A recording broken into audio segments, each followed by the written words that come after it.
Seorang pesara TM maut selepas motosikal ditunggangnya merempuh sebuah kereta yang sedang membelok dekat taman perumahan di Jalan Kangar, Alustar, Seriap Perlis malam tadi. Dalam kejadian sekitar jam 10 malam itu, mangsa Ahmad Fauzi Arsyad, 52 tahun, mengalami kecederaan parah sebelum disahkan meninggal dunia di tempat kejadian.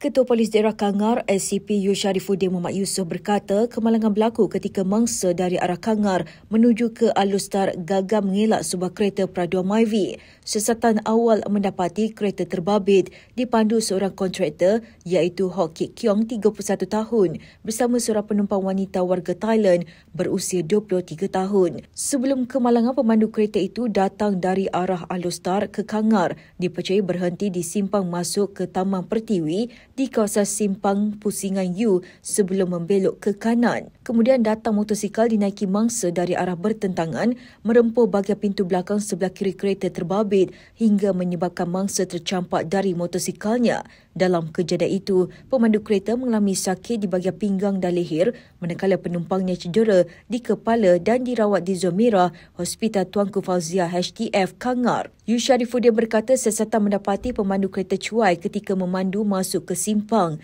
dan kes disiasat mengikut Seksyen 41-1 Akta Pengangkutan Jalan 1987.